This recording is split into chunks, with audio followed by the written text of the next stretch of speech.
तुम्हाला सगळ्यांना basic idea आहे की काय मेंटरशिप बॅचचे तीन जे आपण सबसेक्शन केलेले आहेत किंवा तीन व्हॅरियंट केलेले आहेत त्याच्याबद्दल आयडिया आहे. म्हणजे त्याच्यात मी काय फार बोलत नाहीये. ओव्हरऑल काय नक्की थॉट प्रोसेस आहे या बॅचला डिझाईन करतानाची ती बेसिकली मी सांगतो आणि नंतर की त्या टॉपिकच्या किंवा त्या टाइम टेबलच्या रिलेटेड काही क्लॅरिफिकेशन्स आहेत ते सांगतो की नक्की काय करायचं आहे आपल्याला. सो पहिली गोष्ट तर ही बॅच कम्प्लिटली ऑफलाईन असेल, म्हणजे कोणत्याही प्रकारचं हायब्रिड नेचर किंवा हे नसेल. ऑफलाईन फॉर्मॅटमध्येच ती जॉईन करणं किंवा ती पुढे कॅरी फॉरवर्ड करणं हे तुमच्याकडून अपेक्षित आहे आणि त्याच्यामुळेच ती आपण फारच अशी एक्सक्लुझिव्ह पण ठेवलेली आहे. म्हणजे फार काही मी त्याच्याबद्दल कुठे टाकलेलं पण नाहीये, अपेक्षित पण नाहीये की ती कुठेतरी स्केलवरती जावी, जास्त लोक यावी. कारण आतापर्यंतच असं दिसतंय की टेस्ट सिरीज मध्ये वगैरे खूप जास्त लोक आली तर त्याचं काही हे नसतं, ज्याच्यावरती डेडिकेटेडली काम करता येईल अशा प्रकारेच त्याला हे करायचं आहे. ऑफलाईन यासाठी की युपीएससीचं जे नेचर बदलतंय, असं म्हणजे नेचर बदलते हे आपणच ठरवतोय, ऍक्च्युली ते काही बदलत नाहीये, आपण त्याच्याशी ऍडप्ट होत नाहीये. तर त्या कंटेक्स्ट मध्ये कुठेतरी ती ऑफलाईनची प्रोसेसिंग जी आहे ती महत्वाची ठरणार आहे. म्हणजे मी बऱ्याचदा आतापर्यंत लेक्चर घेतलेले आहेत की युपीएससी 2026 वरती तीन लेवलला काम करायचं आहे. मी परत परत सांगतो. एक पहिला लेवल आहे ती म्हणजे नॉलेज, बरोबर. सो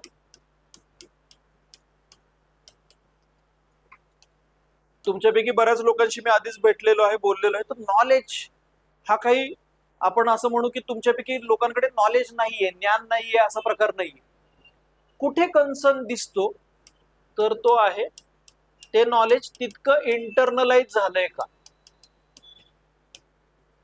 ते तितकं झिरपलंय का, की तेवढी माझ्याकडे त्या नॉलेजला कुठेही अप्लाय करण्याची ताकद आलेली आहे का. म्हणजे तीन गोष्टी आहेत बघा. एक आहे इन्फॉर्मेशन, त्याच्या पुढचा टप्पा आहे नॉलेजचा आणि त्याच्या पुढचा टप्पा आहे विजडमचा. माहिती, ज्ञान आणि शहाणपण, अशा तीन टप्प्यांमधून जावं लागतं किंवा अपेक्षित असतं.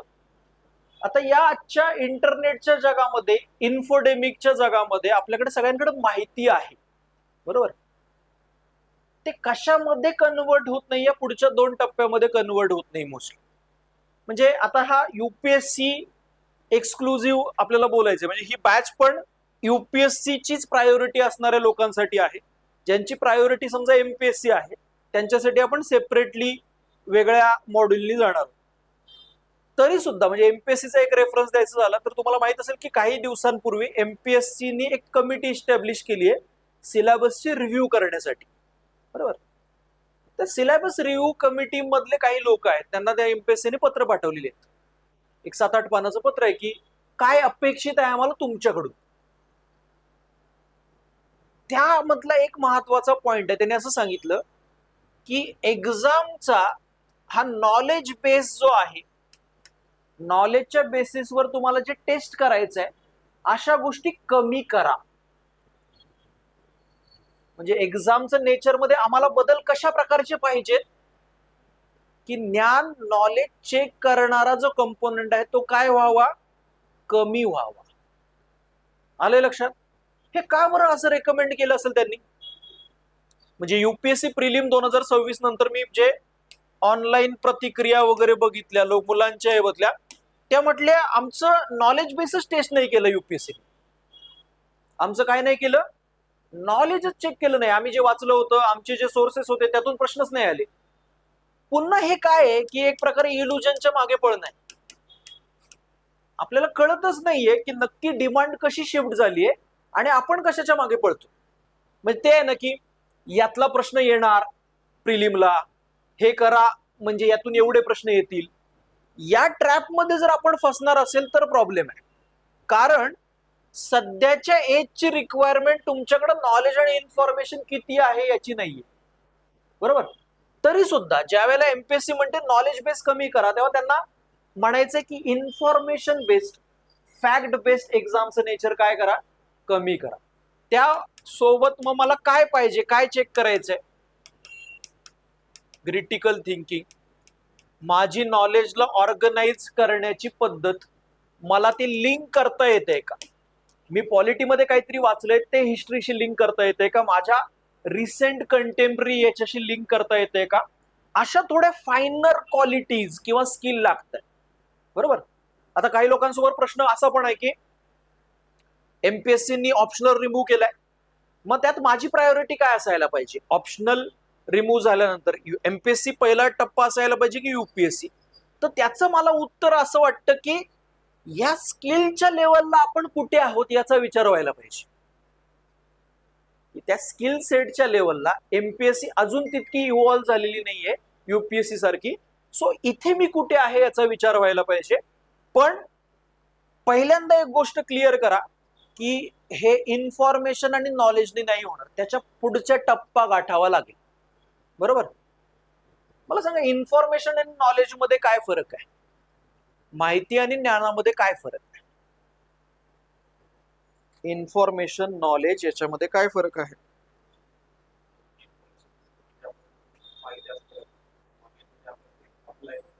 ओके, इन्फॉर्मेशन हा रॉ मटेरियल असतो बघा. नॉलेज मध्ये काय करतो आपण? तो अप्लाय करतो. अजून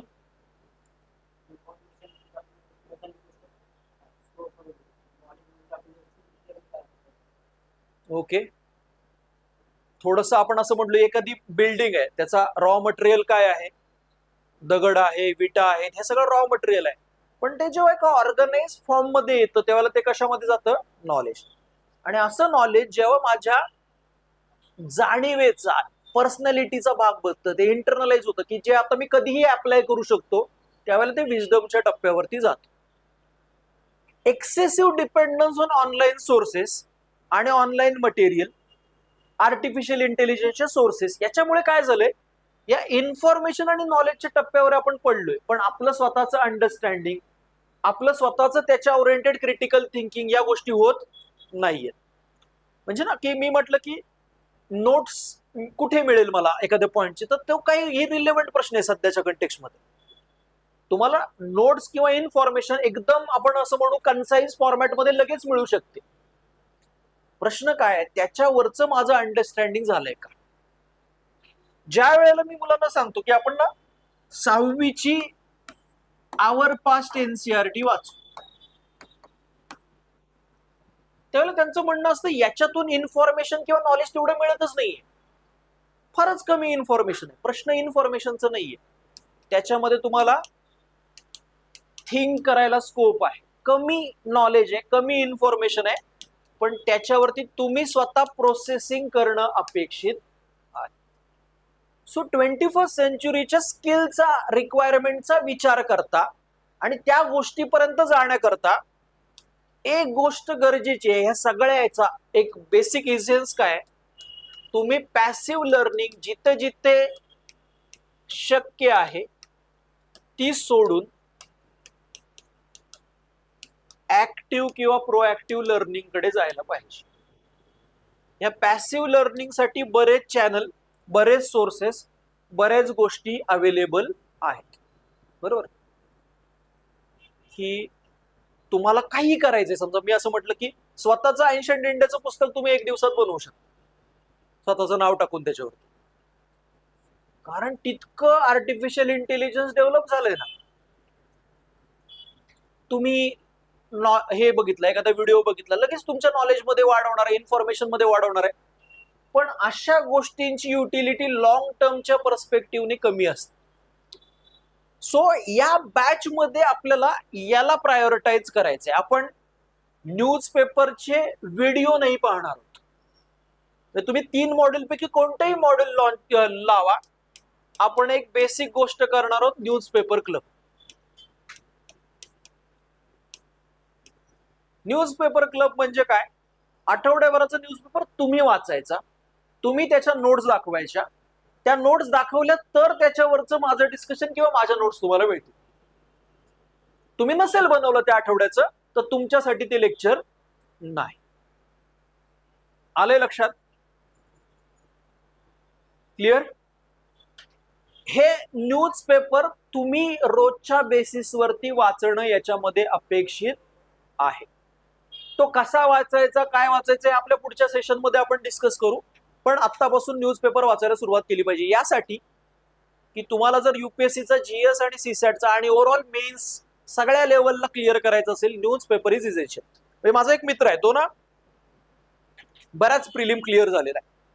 आता काही दिवसांपूर्वी तो आला होता प्री झाल्यानंतर, या वर्षीची प्री झाल्यानंतर रिझल्ट लागायला मला असं वाटतं काही दिवस होते, आणि चर्चा सुरू होती किती कट ऑफ लागेल, काय लागेल वगैरे. त्यावेळेला मी त्याला विचारलं की, म्हणजे त्याचा जीएस क्लिअर होत होता आणि चर्चा होती की सीसॅट मध्येच बरेच लोक हे होत आहेत. मी त्याला विचारलं की सीसॅटचं काय कंडिशन आहे, तो म्हटलं कम्फर्टेबली पास होतोय, त्याचा काही प्रश्न नाही, त्याचा काही इश्यू नाही. मार्क पण डिस्कस नाही केले आम्ही, काय तो काय म्हटला कम्फर्टेबली. मी त्याला विचारलं का बरं, म्हणजे काय असं वाटतं तुला की, त्याचं पहिलं उत्तर होतं न्यूजपेपर. न्यूजपेपरचं कीन रिडिंग तुम्हाला युपीएससीला डेफिनेटली हेल्प करेल, बरोबर. आता मग तुम्ही म्हणाल की बरेच लोक आहेत की जे सांगतील आम्हाला की न्यूजपेपर नाही वाचला पाहिजे किंवा तेवढं काही महत्वाचं नाहीये, बरोबर. कारण त्यांचा भर या दोन कंपोनंट वरती, इन्फॉर्मेशन आणि नॉलेज. तुम्हाला मंथली मॅगझिन मधून इन्फॉर्मेशन मिळणार आहे, ऑर्गनाइज नॉलेज मिळणार आहे, पण आपल्याला जे पाहिजे स्वतःची थॉट प्रोसेस, एखाद्या मुद्द्याकडे बघण्याचा व्ह्यू, आपलं स्वतःचं कॉम्प्रिहेन्शन, चांगली रिडिंग ॲबिलिटी. म्हणजे बरेच लोक म्हटले की या वर्षीचा 2026चा युपीएससीचा पेपर कम्प्लीट करण्यासारखा नव्हता, अवघड होता. एका मुलीने कमेंट केली होती की it was impossible, paper was impossible. त्यावेळेला 13,000 झाले ना पास, इम्पॉसिबलचे पॉसिबल केलं ना. प्रश्न तो नाहीये, कट ऑफ कमी लागलेला आहे, बरोबर, पण माझी प्रोसेसिंग तितक्या फास्ट आहे का मी ते हे करू शकतो, या पर्स्पेक्टिव्हनी मला न्यूजपेपर बघायचं. सो या बॅच मध्ये तुम्हाला इनरोल करायचं असेल, न्यूजपेपर वाचणं हे मॅन्डेटरी आहे, ठीक आहे. न्यूजपेपर म्हणजे मी लार्जली दोन गोष्टींसाठी वापरणार आहे. एक, मला माझ्या मेन्सच्या कॉम्पिटिशनला बीट करायचं, त्यातून असं कंटेंट जमा करायचं आहे की जे मी काय करू शकतो, मेन्सच्या कॉम्पिटिशनला बाजूला करू शकतो. मग यातून मी काय करेन, कीवर्ड्स पिक करेन, यातून मी एक्झाम्पल पिक करेन, यातून मी मायक्रो डेटा एक पिक करेन, जो मी बघा, तुम्ही रेग्युलरली न्यूजपेपर फॉलो केला तर तुमच्याकडे हे जे जमा होणार आहे ते मंथली मॅगझिन मधून जमा करणाऱ्या लोकांच्या पेक्षा वेगळं असणार आहे. याला मी म्हणेन मेन्सला कॉम्पिटिशनला का बीट करायचे, कारण तुमचं हे कंटेंट व्हॅल्यू डिफरन्शिएटिंग असणार आहे. सो मायक्रो डेटाच्या लेवलला काम करता येईल, बरोबर. चौथी गोष्ट आहे ती म्हणजे काही पर्स्पेक्टिव्ह आपल्याला न्यूजपेपर मधून पिक करायचे, किंवा थॉट एकदम सिंपल याच्यामध्ये विचार. बघा ना, बाजूबाजूला काय होते, नीट मध्ये स्कॅम झालाय, ऍग्रिकल्चर मधले प्रॉब्लेम्स आहेत, या सगळ्यांकडे बघण्याची एक स्वतःची आपली जाणीव, दृष्टिकोन विकसित झाला पाहिजे. तो कशातून होतो, न्यूजपेपर मधून. म्हणजे मला एक लक्षात आलं, मी सतत ना ऍग्रिकल्चर रिलेटेड आर्टिकल वाचतोय, मग मला इंटरव्ह्यूला जरी प्रश्न विचारला, एक गोष्ट सांगा की जे ऍग्रिकल्चरच्या बाबतीत करायला पाहिजे, तर मला लक्षात येतं इन्व्हेस्टमेंट इन ऍग्रिकल्चर. सबसिडीज वरती, फार्म लोन वेवर वरती आपला खूप बरं आहे, काय करण्याची गरज आहे ऍग्रिकल्चर मध्ये, इन्व्हेस्टमेंट. ही प्रायोरिटी कधी ठरवता येते, म्हणजे आता मॉक इंटरव्ह्यू वगैरे सुरू असतात त्यावेळेला मी मुलांना विचारतो की जेनझीचा एक प्रॉब्लेम सांगा, जेनझीच्या कंटेक्स्ट मध्ये एक त्यांच्या समोर असलेला क्रुशल इश्यू, क्रुशल चॅलेंज सांगा बरं तुम्ही.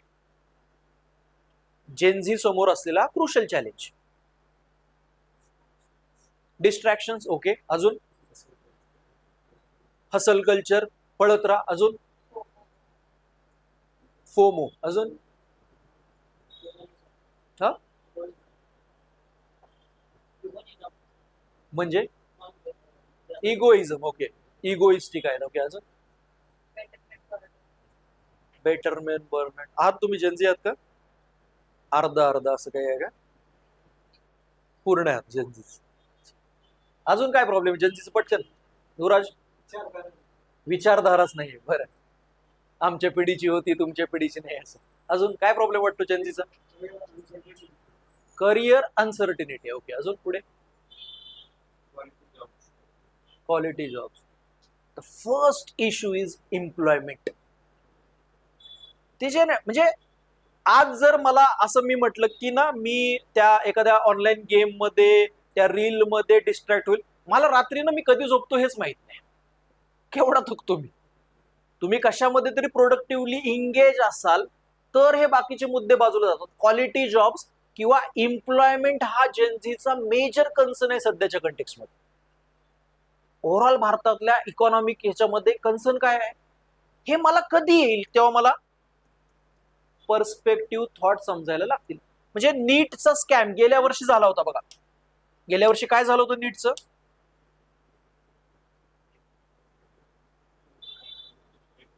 आणि या वर्षी काय झालं? मार्क्सचा इश्यू झाला होता, बरोबर. तर ना इंडियन एक्सप्रेस मध्ये एक वाक्य होतं की NEET issue, NEET scam shows gap between aspirations and opportunities, असं एक वाक्य होतं त्याच्यात. की भारतात लोकांच्या काय वाढत चालल्यात? ऍस्पिरेशन, आकांक्षा वाढत चालल्यात की हा डॉक्टर व्हायला पाहिजे, चांगल्या कॉलेजमधून व्हायला पाहिजे, आपण आयुष्यात काहीतरी असायला पाहिजे. पण कशामध्ये गॅप आहे? अपॉर्च्युनिटीज. अपॉर्च्युनिटीज तितक्या नाही. हा एक चांगला थॉट किंवा पर्स्पेक्टिव्ह आहे की जो एखाद्या गोष्टीकडे कसं बघायचं. हे सगळं का होतंय की माझ्या मुलांनी पैसे देऊन पण कुठेतरी ऍडमिशन मिळवावं, पेपर चोरी करावा, हे कशासाठी आहे?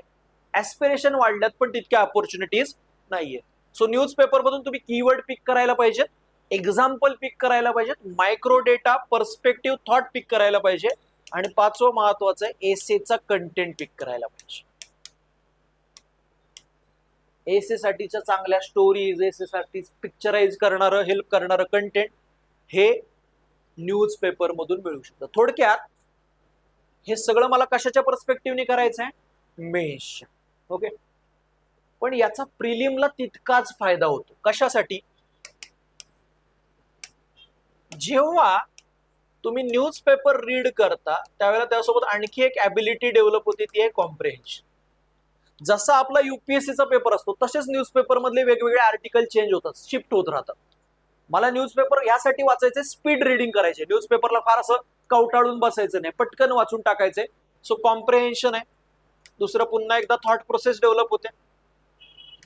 तिसरं आहे इंडियाच्या प्रायोरिटीज किंवा ओव्हरऑल जगाच्या लेवलला काय कन्सर्न आहेत हे मला कळतात, जे मला क्वेश्चन मध्ये इलिमिनेट करायला, प्रायोरिटी ठरवायला कामाला येतात.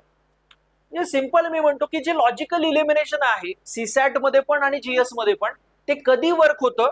ज्या वेळेला तुम्हाला सेन्स आहे, कंटेम्पररी सेन्स आहे. सो तो सेन्स डेव्हलप करायचा आहे. मग मी ज्या वेळेला प्रिलिमसाठी न्यूजपेपर वाचणार आहे त्यावेळेला मी फॅक्ट आणि क्वेश्चनच्या पर्स्पेक्टिव्हने नाही बघणार आहे, ओव्हरऑल अंडरस्टँडिंगच्या पर्स्पेक्टिव्हने बघणार आहे. हा जो 2026चा पेपर होता तो या ओव्हरऑल अंडरस्टँडिंगला जज करणारा होता, रॅदर दॅन तुम्हाला पर्टिक्युलर फॅक्ट माहित आहे की नाही याच्यावर. सो एक कंपोनेंट आपला काय असणार आहे या पूर्ण बॅच मध्ये? न्यूजपेपरवरती आपला एक्सटेन्सिव्हली किंवा एक्सक्लुझिव्ह फोकस असणार आहे. आता या सोबत जरी मी म्हटलं न्यूजपेपर महत्वाचा आहे, आपण मॅगझिनला पण आता सुरुवात करणार. मार्केटमधलं मॅगझिन जे आहे ते कलेक्टिव्ह लेवलला आपण सुरू करणार आहोत की मेन्सच्या पर्स्पेक्टिव्हने आत्तापासूनच त्याच्याकडे प्रीचं हायलाइट करून ठेवलं, मेन्स हायलाइट करून ठेवलं, हे आत्ताच करायचंय आपल्याला. आणि ते हे पीटी 365 वगैरे वरती रिलाय राहायचं नाहीये. सो त्यासाठी मंथली मॅगझिन, सो न्यूजपेपर आणि मंथली मॅगझिन हे आपले करंट अफेअरचे काय असतील, आत्तापासूनचे सोर्सेस असतील. सो आज बुधवार आहे बघा, सोमवारपासून पुढच्या तुम्हाला काय करायचंय तर न्यूजपेपर मधून मेन स्पेसिफिक नोट्स तयार करायला सुरुवात करायची. ते करताना काय करायचं, पेजेस घ्यायचे, एक 10 ते 15 पेजेसचा स्टेपल केलेला बंच करायचा, आणि त्यामध्ये जी गोष्ट मिळेल तुम्हाला न्यूजपेपर मध्ये ती अशी सिक्वेन्शियली लिहून काढायची. काही सेक्शन करायचे नाहीत. ही पॉलिटीची न्यूज आहे, हा इकॉनॉमीचा डाटा आहे, हा इथिक्सचा एसेचा मटेरियल आहे, असं काहीही न करता काय करायचं, सिक्वेन्शियली लिहून घ्यायचं. यामध्ये आपल्याला सप्टेंबर एंड पर्यंत मेन स्पेसिफिक नोट्स आपल्या कंप्लीट करायचे. त्या सिलेबस मध्ये तुम्ही बघितलं त्या टाइम टेबल मध्ये, तर आपल्या मेन स्पेसिफिक नोट लार्जली कधी संपतायत, सप्टेंबर एंडला संपतायत. त्यावेळेला आपण त्या पॉइंटच्या अंडर ते शिफ्ट करू. पण आत्ता बनवताना तुम्ही काय करायला पाहिजे, हे 10-15 पानं भरली, त्याची रिव्हिजन करा, दुसरे 10-15 पानं स्टेपल करा, त्याची एक स्वतंत्र फाईल करा. पण हे काय करायचं तुम्हाला, मेन्स रिलेटेड इनलिस्ट करायचंय. जसं आपण ते वीकली एकदा बोलायला लागू तसं तुम्हाला लक्षात येईल की ते नक्की काय करायला पाहिजे. ठीक आहे, हा झाला करंट अफेअरचा आस्पेक्ट. त्याच्याबाबत तुम्हाला काही प्रश्न आहेत का करंट अफेअरच्या कंटेक्स्ट मध्ये?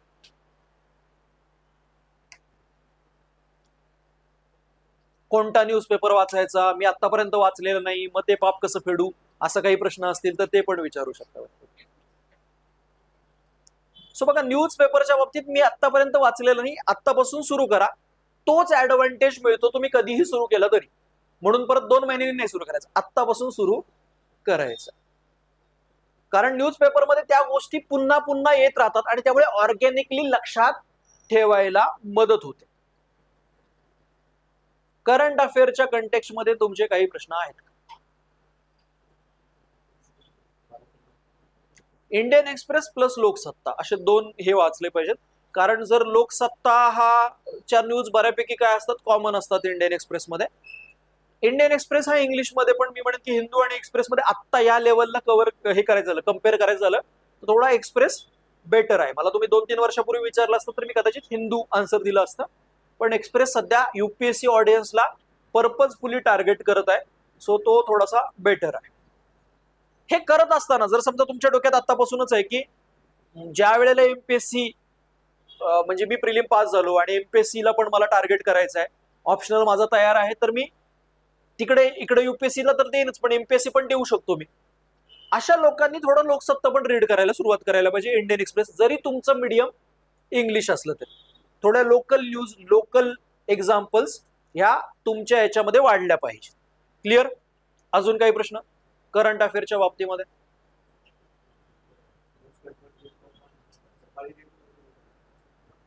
हातात घेतला की सुटला पाहिजे लगेच, असं नाही की थोडा नाश्त्याच्या वेळेला, थोडा लंचच्या वेळेला, असं नाही.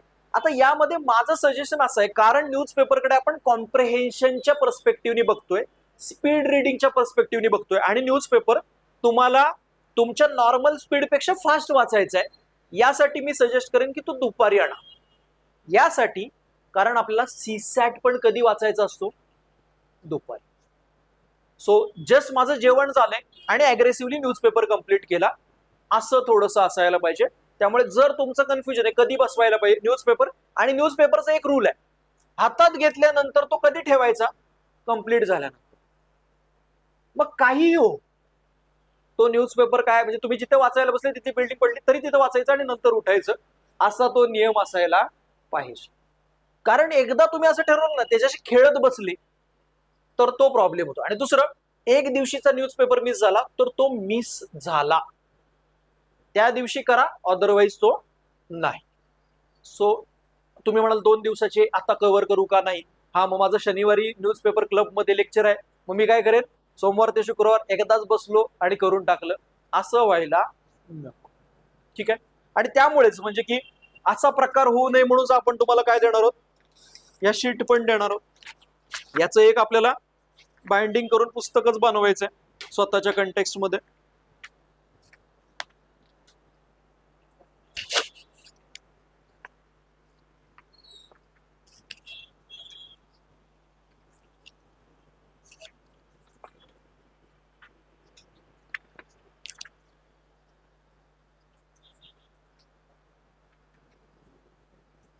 एक घेऊन जस्ट पास करा, नंतर आपण मिळालंय सगळ्यांना.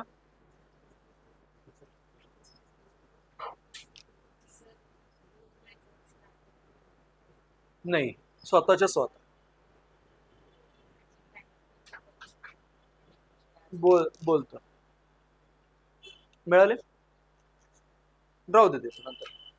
सो याच्यामध्ये बघा काय करायचंय तुम्हाला, हे आपल्याला एक प्रकारे पुढच्या जेवढे महिने आहेत आपले तेवढे, हे 1 आठवड्याचं शीट आहे बरोबर, असं आपल्याला एकत्र करून काय करायचंय ते स्टेपल करून ठेवायचंय. तुमचं नाव, तारीख किती ते किती आहे लिहून टाकायचंय. Your broad plan for week, रविवारी संध्याकाळी मी बसलो आणि पुढच्या आठवड्याचं माझं काय करून टाकलं, हा माझा प्लॅन आहे, ऑप्शनलचा मला हा अभ्यास करायचा आहे, मला रोज न्यूजपेपर रीड करायचंय, आन्सरचं स्ट्रक्चरिंग साठी माझा रोज एक आन्सर स्ट्रक्चर मी करणार आहे. ह्या सगळ्याचं काय करायचं, लिहून काढायचं. त्यानंतर ह्याच्यानंतर सोमवारपासून काय करायचं, मॉर्निंग सेशनला मी काय केलं, अभ्यास काय केला, किती वेळ केला, nature of study and effectiveness आणि टोटल स्टडी आवर्स हे लिहून काढायचे. नेचर ऑफ स्टडी म्हणजे काय, बेडवर पडून चिंतन केलं, व्हिडिओ बघितला, पुस्तक वाचलं, नोट्स बनवल्या. नेचर ऑफ स्टडी काय याचा पण विचार करायला पाहिजे. बघा, हा टाइम कॅल्क्युलेट करताना तो असा कॅल्क्युलेट करायला पाहिजे की ज्याच्यात खरंच तुम्ही प्रोएक्टिव्हली अभ्यास करताय. म्हणजे मी लायब्ररीमध्ये बसलोय आणि एक 10 मिनिटासाठी लबासनाला जाऊन आलो, तर तो मायनस करायला पाहिजे. एक सिंपल मेथोडॉलॉजी, घड्याळामध्ये दुपारचे 12 वाजतील अशा पद्धतीने घड्याळ सुरू करा. जेव्हा तुमचा अभ्यास सुरू आहे त्यावेळेला ते घड्याळ सुरू राहील. तुम्ही वॉशरूमला गेले, जेवायला गेले, तुम्ही कुठलाही ब्रेक घेतला, कोणीतरी मित्र आला, लगेच घड्याळ थांबवायचं. टार्गेट ठरवायचं की परत 12 वाजेपर्यंत ते घड्याळ आलं पाहिजे. बरोबर, आपण म्हणतो ना की मी 12 तास लायब्ररीत होतो, हे 12 आणून दाखवायचे. तितक्या प्रोडक्टिव्ह. आणि मग नंतर विचार करा की कुणाशी बोलायची शुद्ध राहते का, कुणाचं ऐकायची शुद्ध राहते का, काही राहत नाही. लगेच तुम्ही काय कराल, सो टार्गेट काय ठरवायचं, 12 ते 12 झालं पाहिजे आणि त्यानंतर स्वतःला रिवॉर्ड द्यायची. सो ही एक अकाउंटेबिलिटी शीट आपल्याला काय करायचे, थ्रू आउट प्रोसेस मेंटेन ठेवायचे. इथं आहे बघा, signature of candidate and signature of accountability partner. हा अकाउंटेबिलिटी पार्टनर म्हणजे कोण, या केसमध्ये मी. तुम्ही स्वतःच्या लेवलला दुसरं पाहिजे कोणीतरी ठरवू शकता, पण इथे या बॅचच्या कंटेक्स्ट मध्ये तुमचा अकाउंटेबिलिटी पार्टनर कोण असणार आहे, मी असणार आहे. बरोबर. सो टार्गेट ठरवायचे यासाठी की बघा, पहिला प्रश्न काय होतो आपला, म्हणजे वेळ कशात जातो कळतच नाही, त्या दिवशी नक्की काय करायचंय हे आधीच डिफाईन असेल तर ती प्रोडक्टिव्हिटी इन्शुअर करता येईल. गुड गव्हर्नन्सच्या याच्यात म्हटलं की स्टँडर्ड सेट झालेत तर आउटकमचा विचार करता येतो आणि अकाउंटेबिलिटी ठरवता येते. स्टँडर्डच सेट नसतील तर अकाउंटेबिलिटी इन्शुअर करता येत नाही. त्यामुळे आधी स्टँडर्ड सेट झाले पाहिजे. कळलंय. बघा, ह्या सगळ्या डिस्कशन मधून किंवा ह्याच्यातून मला पुन्हा पुन्हा एक गोष्ट सांगायची तुम्हाला की ना, आपल्याला या शब्दावरच जास्त बोलायचंय. प्रोसेस, काय प्रोसेस करायची आहे, काय प्रोसेस करायची आहे, काय प्रोसेस करायची. बरोबर. जेव्हा तुम्हाला सक्सेस, फेल्युअर असे शब्द आठवतील, फिअर ऑफ फेल्युअर खास करून, सक्सेसनी बरंच वाटतं सक्सेसचा विचार आला तर. बरोबर. भीती की नाही झालं तर काय, याची काय करायची आहे, सतत प्रोसेसने हे करायची. मी मगाशाच्या एसेच्या लेक्चरलाच म्हटलं की जर समजा शेतकरी घाबरत राहिला की पाऊस पडेल की नाही, पडेल का नाही, तर पेरणार कधी ना. तुमचा भर प्रोसेसवर असायला पाहिजे. म्हणजे काय, पेरण्यावरती भर असायला पाहिजे. कळलंय. न्यूजपेपर रीड करणं, डेली बेसिसवरती जे आपले टास्क असतील ते करणं, हे प्रोसेसचा भाग असेल. त्या प्रोसेसमधून इव्हेंच्युअली आउटकम येण्याचे चान्सेस वाढतील. पण प्रोसेसवरती भर नाही दिला, बघा आउट म्हणजे हे काय आहे बरं, आउटकम वरती मी फोकस केला तर प्रॉब्लेमॅटिक असतं असं का म्हणतोय मी, म्हणजे उलट आउटकम वर जास्त फोकस असायला पाहिजे ना आपला. मी म्हणतो नाही, आउटकम बाजूला ठेवा, प्रोसेस वरती भर. असं का,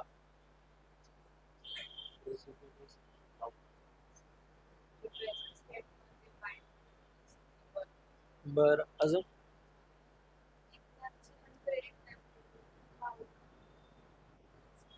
जेव्हा तुम्ही आउटकम वरती फोकस ठेवता त्यावेळेला प्रोसेस मधून मिळणाऱ्या अपॉर्च्युनिटी, प्रोसेस मधून होणाऱ्या लर्निंग या बाजूला होतात आणि याचं प्रेशर यायला लागतं. आलंय लक्षात की मी जर समजा फोकस केलं की अरे मार्क्स कसे मिळतील, मी पास कसा होईन, मी नापास झालो तर मग या सगळ्यांनी तुमची एनर्जी चॅनलच होईल, पण जी प्रोसेस मधला आनंद आहे तो कुठेतरी हरवलेला असेल. सो न्यूजपेपरला किती वेळ दिला पाहिजे असा एक प्रश्न आलाय करंट अफेअरच्या कंटेक्स्टमध्ये. तुम्ही आतापर्यंत किती वेळा न्यूजपेपर वाचलाय याच्यावरती तो डिफर होईल. आयडियली 1 तासाच्या न्यूजपेपर विथ नोट्स रेडी असायला पाहिजे. पण कधी कधीच न्यूजपेपर 15 मिनिटं पण वाचण्यासारखा नसतो. कधी कधी तो 1.25 तासावर जाऊ शकतो. न्यूजपेपर मधलं त्या दिवशीचं कंटेंट माझ्या सिलेबस पॉइंटला धरून जास्त असेल तर मी काय करेन, थोडं जास्त वेळा वाचेन ना. सो ते खूप रिजिड नसायला पाहिजे. तुम्ही जसं पुढे जाल तसं ते 45 मिनिटात, अर्ध्या तासात पण होऊ शकतं. तर सुरुवातीला साधारणतः 1 ते 1.5 तास वेळ दिला पाहिजे. पण नॉर्मल रिडिंग पेक्षा थोडंसं जास्त फास्ट वाचलं पाहिजे. आता त्यांनी विचारलं की ग्रुपमध्ये नोट्स काढल्या पाहिजेत का न्यूजपेपरच्या. The simple answer is no. स्वतःच्या स्वतः काढल्या पाहिजेत. एक ग्रुप सोबत तुम्ही एक पियर अकाउंटेबिलिटी होऊ शकता की आपण 1.5 ते 3 न्यूजपेपर वाचणार आहोत, 1.5 ते 2.5 न्यूजपेपर वाचणार आहोत. तुझ्या नोट्स काय आहेत, माझ्या नोट्स काय आहेत, तुला काय महत्वाचं वाटलं डिस्कस करू शकता. म्हणजे टी ब्रेक आहे वगैरे त्याच्यावर डिस्कस करू शकता. बघा अल्टिमेटली ऍक्टिव्ह लर्निंगचा मेजर इलेमेंटच काय आहे आपल्या सगळा, की तुम्ही स्वतः प्रोसेसमध्ये इन्व्हॉल्व झाले पाहिजे. मी तुम्हाला म्हटलं की मी काय करतो, तुम्हाला मेन स्पेसिफिक नोट्स देतो ना न्यूजपेपरच्या, त्या वर्क होणार नाहीये. तुम्ही स्वतः त्यात इन्व्हॉल्व असणं अपेक्षित आहे. तर त्यामुळे आणि या सगळ्या ह्याच्यामध्ये ग्रुपच्या ऍक्टिव्हिटीचा आपल्याला फायदा करून घ्यायचा आहे. आणि त्यामुळेच त्या बॅचचं नेचर ऑफलाईन आहे की peer pressure, ecosystem, culture of answer writing ह्या सगळ्या गोष्टींवर काम करायचंय. पण ग्रुपचा वेगळ्या कंटेक्स्टमध्ये मी बघतोय. ते पियर प्रेशर डेव्हलप व्हावं, ती इकोसिस्टीम डेव्हलप व्हावी यासाठी. पण तुम्हाला स्वतःच्या अंडरस्टँडिंगला जितका वेळ देता येईल तितका देता आला पाहिजे. माझं स्वतःचं तितकं अंडरस्टँडिंग असेल तर ग्रुप बेस्ड ऍक्टिव्हिटी मधून ते फ्रुटफुली युटिलाइज होऊ शकतं. अदरवाईज ते फक्त डुप्लिकेशन ऑफ एफर्ट्स असतं. आपण आधीच वाचले तेच पुन्हा एक प्रकारे सांगितलं जातंय, तेच ऐकलं जातंय, अशा पद्धतीने असतं. त्याच्यावरती येऊ आपण. बट स्वतःला हे दिलं पाहिजे. अजून करंट अफेअरच्या बाबतीमध्ये काही प्रश्न. मंथली मॅगझिन करायला पाहिजे नाही, दररोज नाही. एकदा न्यूजपेपर तुम्ही थोडे काही दिवस वाचले तर त्याच्यानंतर त्याच्या बेसिसवर त्या महिन्याचं आपल्याला मंथली मॅगझिन करता येईल. त्याचं आपण वीकली एक सेशन ठेवणार आहोत. सो ते सेशन झाल्यानंतर पण तुम्ही ते पुन्हा परत वाचू शकता. तर त्याचा बर्डन थोडंसं आपण रिड्यूस करू. नाही, विजनचं आपण प्रेफर करायला सांगतो यासाठी की एक ऑल इंडिया लेवलचा तो सेन्स असावा की जे कॉम्पिटिटर करतायत ते मी करतोय. म्हणजे तो आहे ना, तो फोमो डेव्हलप होतो. अरे करंट अफेअरचं एवढं सगळं करतायत लोक, मी नाही करताय. दुसरं असं की बाकीच्या सोर्सेसच्या कंपॅरिझन मध्ये मेन्सला जसं कन्साइज लिहायला पाहिजे तसं थोडंफार विजनचं सोर्सेस आहेत. प्रायोरिटायझेशन ऑफ पॉईंट कसं असायला पाहिजे. सो ऑल इंडिया लेवलची कम्पॅटेबिलिटी आणि त्याचं नेचर की राऊ आयएसचं वगैरे चांगलं आहे ऍक्च्युली, पण ते खूपच असं पसरट आहे. मग कन्साइज जे पाहिजे तसं नाहीये. त्यामुळे आपण विजनला प्रेफर करणार आहोत. तुमचे जे वीकली लेक्चर असतील मंथली मॅगझिनवर ते पण विजनच्या बेसिसवरती असतील. बघा आपला हे आहे की जर एखादं मटेरियल मार्केटमध्ये चांगलं आहे ते आपल्या फायद्याचं आहे ते आपणही करणार आहोत. म्हणजे त्याचा काही असा कॉन्फ्लिक्ट ऑफ इंटरेस्ट वगैरेचा काही प्रश्न नाही. जे चांगलं आहे त्याच्याकडे आपल्याला काम करायचं. पण पीटी नाही करायला पाहिजे, मंथली मॅगझिन करायला पाहिजे असं पर्सनल माझं हे म्हणणं आहे. कारण जे काही आपल्याला करायचं आहे ते मेन्स आणि प्रीला कम्पॅटेबल असलेले सोर्स पाहिजेत. एक्सक्लुझिव्ह मेन्स, एक्सक्लुझिव्ह प्री असे सोर्सेस नको. करंट अफेअर पण तुमचं काय करताय, एकच सोर्स प्री आणि मेन्सला पाहिजे. ओके, पुढे करंट अफेअरच्या पुढे जाण्याच्या आधी करंट अफेअर मध्ये काही प्रश्न आहे. हार्ड कॉपी मध्ये वाचलं पाहिजे. जिथे जिथे तुम्हाला शक्य आहे तिथं तुम्ही, समजा एखाद्या कुठल्या तरी डोंगराळ भागात राहत असते जिथे येत नाही तर तिथं पीडीएफ वाचली पाहिजे होती. ऑफलाईन प्रोसेसिंग वरती, अंडरलाइनिंग वरती, याच्यावरती भर द्या. ठीक आहे. 6 रुपयाला भेटतो इंडियन एक्सप्रेस का 10 आता वाढले, 7 झाले का. ते आमचं मंथली बिलच पाठवतो त्यामुळे ते कळतच नाही नक्की किती रुपये. 7 रुपये न्यूजपेपर आहे. ठीक आहे. चहा कमी करा एक वेळचा पाहिजे तर, पण न्यूजपेपर वाचा.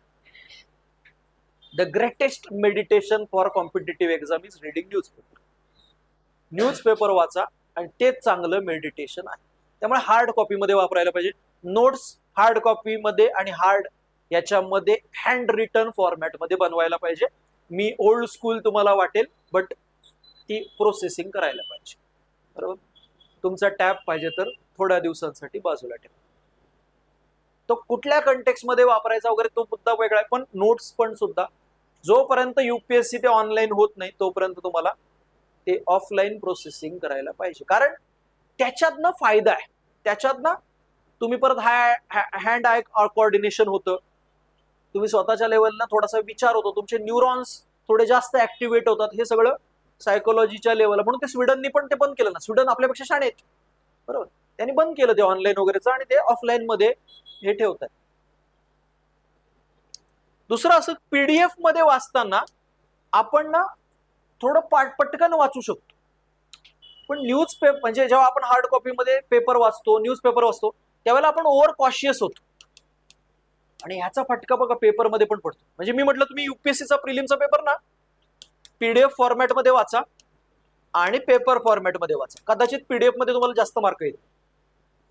ओव्हर थिंकिंग होत नाही तिथं, पेपरवरती ती होते. मग त्याची प्रॅक्टिस आतापासूनच करा. सो न्यूजपेपर रीड करायला पाहिजे. सेव्ह द अर्थ दुसऱ्या कंटेक्स्ट मध्ये. आता न्यूजपेपर हार्ड कॉपी मध्ये वाचला पाहिजे आणि त्यात फारसं डिस्क्रिप्शन ठेवू नका. पाहिजे तर तो लावून टाका की मी जाईन नाही जाईन, पाऊस आला, हे आला ते आला, लावून टाका. त्यापेक्षा मी इथं बसतो या जागेवरती, पेपर येऊ द्या. अजून करंट अफेअरच्या बाबतीत तुमचा ऑप्शनलचा बर्डन खूप असेल, समजा की नाही झालंय माझं ऑप्शनल, तर मंथली मॅगझिनचा इलेमेंट तुम्ही थोडा पुश करू शकता पुढे आणि ऑप्शनलला प्रायोरिटाइज करू शकता. ठीक आहे. लार्जली तुम्ही 3 सेशन मध्ये स्वतःला ह्याला डिवाइड करायला पाहिजे. पहिला मॉर्निंग सेशन मॅन्डेटरी ऑप्शनलचा असला पाहिजे.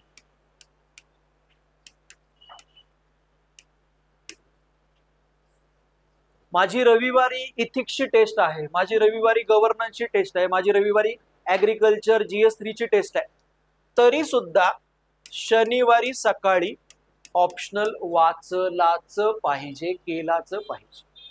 ठीक आहे. रोज एकदा ऑप्शनल झालाच पाहिजे. नॉन निगोशिएबल ऍक्टिव्हिटी मध्ये ऑप्शनल व्हायला पाहिजे. 23 मेला प्रिलिम आहे आपली, बरोबर. 24 मेला तुम्ही म्हटले की ऑप्शनलचा हा कंपोनंट वाचायचा राहिलाय, याच्यात व्हॅल्यू एडिशन करायची राहिली, तर प्रिलिम पास होत असताना पण आपण देणार नाही मीन्स. ठीक आहे. हे आत्ताच ठरव. इलिजिबलच नाही आपण, असं त्याचा अर्थ होतो. जर आपण आज हे डिस्कस करतोय आणि परत त्या दिवशीच ते डिस्कस करणार आहे की ऑप्शनल राहिलाय माझा, सो ते प्रॉब्लेमॅटिक आहे. ऑप्शनलची आपली कट ऑफ डेट आहे 24 ऑक्टोबर. 24 ऑक्टोबर पर्यंत तुम्हाला किती दिवस आहेत याचा विचार करा आणि ऑप्शनल तोपर्यंत कंप्लीट करायचं आहे. 24 ऑक्टोबरला एमपीएससीचा या वर्षीचा ऑप्शनलचा पेपर होणार आहे. तो आपण इथे बसून काय करणार आहोत, लिहिणार. त्यानंतरच्या 1 आठवड्यानी जो ऑगस्ट एंडला युपीएससीचा पेपर होईल, तो युपीएससीचा ऑप्शनलचा पेपर आपण देणार आहोत. आता नाही देणार, ऑक्टोबर एंडला देणार. आता तुमच्यापैकी काही लोक जर समजा असे असतील की नाही ऑप्शनल झालाच नाहीये माझं, खूपच बाकी आहे, तर ही डेडलाईन तुम्ही 1 महिन्याने काय करू शकता, एक्सटेंड करू शकता. पण मी सजेस्ट करेन थोडं अग्रेसिव्ह राहा आणि ऑक्टोबर एंडला संपवा. मग कॅल्क्युलेशन काय झालं पाहिजे, ऑप्शनल ऑक्टोबर एंड पर्यंत मला किती आठवडे मिळतात, म्हणजे आज तारीख किती आहे, 15 जुलै, किती दिवस मिळत आहेत बरं मला,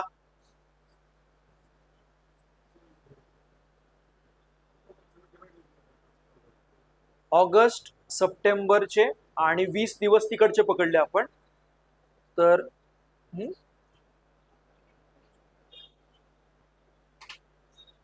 ऑगस्ट सप्टेंबर पूर्ण मिळतोय, बरोबर.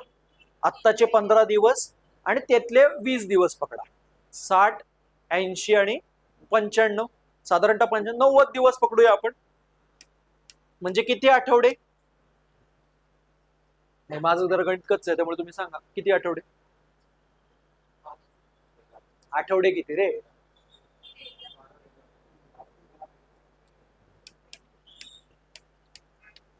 तुमचा ऑप्शनलचा पोर्शन 13 वीक्स मध्ये डिवाइड करा. या आठवड्यात एवढं मला कंप्लीट करायचंय, पुढच्या आठवड्यात तेवढं कंप्लीट करायचं, असं एक टाइम टेबल बनवा आणि ते मला तुम्ही सबमिट करायचं, जसं की युवराजने त्या दिवशी केलं. प्रॉपर प्रिंटेड याच्यामध्ये लिहिलेलं तुमच्या याच्यामध्ये की माझं हे 24 ऑक्टोबर पर्यंत सिलेबस. आता तुम्हाला असं वाटलं की प्रॅक्टिकली होतच नाहीये 24 ऑक्टोबर पर्यंत, तर एक्सटेंड करा 1 महिना. माझं कन्सर्न काय बघा, ऑप्शनल इफेक्टिव्हली, प्रॅक्टिकली आणि चांगल्या प्रकारे व्हायला पाहिजे, फक्त व्हायला नको. 2 गोष्टी असतात ऑप्शनलच्या बाबतीमध्ये, म्हणजे खास करून पुण्यामध्ये 2 प्रकारे ऑप्शनल आहेत. एक, चांगला आहे माझा ऑप्शनल पण ऍव्हरेज काम केलं. माझं ऑप्शनल खूपच चांगलं आहे पण ऑप्शनलच करत बसलोय. 2 एक्स्ट्रीम आहेत की काहीतरी केलंय आणि म्हणायचं ऑप्शनल झालाय, आणि फक्त ऑप्शनलच करत राहील. आपल्याला प्रॅक्टिकली एक्झाम ओरिएंटेड करायला लागणार आहे. सो यासाठी एक सिंपल गोष्ट तुम्ही करू शकता, युपीएससीचे रिसेंटली तुमच्या ऑप्शनलचे टॉपर स्टॉक बघणं, त्यांच्या नोट्स रेफर करणं, एक स्कोप डिफाईन करा, कुठपर्यंत गेलेले आहेत ते, काय करतायत ते, आणि त्याच्या बेसिसवरती तुमचा एक स्वतःचा प्लॅन ठरवा. जर तुम्ही आधी केलेला आहे तर ऑक्टोबर एंड पर्यंत तो कंप्लीट होऊ शकतो. नाही समजा केलेला आहे तर काय करायला पाहिजे, तुमच्यानुसार तो एक सेशन ऑप्शनलचा काय करू शकता, चेंज करू शकता, एक महिना अजून हे करू शकता. पण पहिला सेशन कशाला द्यायचा आहे तुमचा रोजचा, ऑप्शनलला द्यायचा आहे. एक लक्षात घ्या, ऑप्शनल जेवढ्या लवकर तुम्ही संपवणार आहात तेवढ्या लवकर आपल्याला प्रिलिमचं सेशन ओपन करता येईल. ऑप्शनल थांबवल्यानंतर तो सेशन आपण कशाला देणार आहोत, प्रिलिमला ओपन अप करणार आहोत. म्हणजे तुम्ही ऑक्टोबर एंड पर्यंत ऑप्शनल केला तर नोव्हेंबरलाच पहिला एक सेशन कशाला ओपन करायचं, आपल्याला प्रिलिमला करायचं. ते काय करायचं हे पुढचं आहे, पण आता सध्या आपण ऑक्टोबर एंड पर्यंत डिस्कस करतो. मधल्या सेशन मध्ये काय करायचं आताच मी तुम्हाला सांगितलं. सकाळचा सेशन तुम्ही काय केला, ऑप्शनल केला. दुपारच्या सेशनला काय करायचंय, न्यूजपेपर रीड करायचं. Afternoon session newspaper. दुसरी गोष्ट करायची आहे या सेशन मध्ये, डिपेंडिंग अपॉन कुठल्या एक्झामच्या फेजला आपण टार्गेट करतोय, इथे ना त्या एक्झाम साठी स्किल एन्हान्समेंट साठी काम करायचं. म्हणजे जर समजा आता सुरुवातीला ऑक्टोबर एंड पर्यंत मी मेन्स करणार आहे, तर रोज एक आन्सर स्ट्रक्चर करण्याचा, राईट करण्याचा प्रयत्न रोजच्या बेसिसवर झाला पाहिजे. म्हणजे सिंपल ना, आपला फॉर्म्युला असा आहे बघा, मंडे टू फ्रायडे तुम्ही तुमचा अभ्यास करणार आहात प्लस या अशा आन्सर रायटिंगच्या स्किल एन्हान्समेंट साठी काम करणार, बरोबर. Saturday is for revision. काही नवीन न करता जे सोमवार ते शुक्रवार झाले त्याची रिव्हिजन करणं. पर्पजफुली हे करायचंय की रिव्हिजनचा एक दिवस आतापासून द्यायचा आहे. It is not about how much, तुम्हाला किती माहिती आहे, किती क्लिअरली माहिती आहे ह्याचा हे करा. आले लक्षात. म्हणजे युपीएससी प्रिलिमचा या वर्षीचा पेपर जेव्हा आपण डिस्कस केला बघा, की फार काही नॉलेज बेस त्याच्यात खूप मोठा असायला पाहिजे होता असं नाही, पण जे आहे त्याच्याबाबत तुम्हाला किती क्लॅरिटी आहे हा कन्सर्न होता. आणि संडे इज फॉर रिफ्लेक्शन. तुम्ही पेपरमध्ये कसं लिहिताय, वीकली टेस्ट, इथे एक्झाम हॉल मॅनेजमेंट, यासाठी काम करायचंय. सो असा बेसिक फॉर्मॅट आहे. म्हणजे टेस्ट झाल्यानंतर पण माझ्या नोट्स मी रिवाइज केल्या की ह्या नोट्स मध्ये काय होतं, विकेंड वेगळ्या प्रकारे सेलिब्रेट करायला पाहिजे. ठीक आहे. सो असा एक फोकस असणार आहे. सो आपण सुरुवातीला काय करणार आहोत, इथे स्किल एन्हान्समेंट साठी काम करणार आहोत. ज्या वेळेला आपण प्रिलिम कडे शिफ्ट होऊ त्यावेळेला इथे काय करणार आहोत, एमसीक्यू कडे कसं बघायचं हे इंट्रोड्यूस करणार आहोत. तुमच्या ग्रुपमध्ये सुरुवातीला एक प्रश्न येईल ज्याचं उत्तर तुम्ही लिहिणं अपेक्षित आहे. मग त्याच्यावरती मी संध्याकाळी काय करेन, युपीएससीच्या टॉपर्सनी लिहिलेलं आन्सर शेअर करेन. तुम्हाला पुन्हा रिफ्लेक्ट करायचे की काय लिहायला पाहिजे होतं, काय करायला पाहिजे होतं. इकडे आपण एमसीक्यू की हा प्रश्न कसा बघायला पाहिजे होता, कसा वाचायला पाहिजे होता, एक 4 ते 5 एमसीक्यू आपल्याला पुढच्या टप्प्यात नोव्हेंबर पासून काय करायचे, रीड करायचे आहे. सो हा आफ्टरनून सेशन एक प्रकारे मी सजेस्ट करेन की याला आपण लेबलच देऊया, अंडरस्टँड यूपीएससी. युपीएससी ला आपण काय करूया, समजून घेऊया पीवायक्यू थ्रू, सिलेबसच्या आणखी म्हणजे आता सुरुवातीला काय करा, न्यूजपेपर रीड करण्याच्या आधी एकदा मेन्सचा सिलेबस ओव्हरलुक करा, मुद्दाम सवय लावा. सुरुवातीच्या टप्प्यात काय करा, एकदा पटकन मी काय करतोय, मेन्सच्या सिलेबस मधून गो थ्रू करतोय रोज. एकदा ती सवय लागली, तो सिलेबस इंटरनलाइज झाला की तुम्हाला त्याचा न्यूजपेपरचा आणखी चांगला फायदा करून घेते. तुम्हाला लक्षात येईल हे लिंक होतंय मेन्सच्या सिलेबस मधल्या या मुद्द्याला, मी जे काही रीड करतोय ते लिंक होतंय. सो थोडा सिलेबसचा सेन्स डेव्हलप व्हायला पाहिजे. ठीक आहे. आपला तिसरा सेशन असेल तो असेल जीएस मेन्स साठी. आपल्याला ऑक्टोबर एंड पर्यंत काय करायचंय, जीएस मेन्स रिलेटेड एक्सक्लुझिव्हली मेन्सचे जे विषय आहेत ते कम्प्लीट करायचे. मग त्याचं सिलेबसचा हे दिलंय बघा तुम्हाला, शेड्यूल कसं कम्प्लीट करायचंय आपल्याला ते.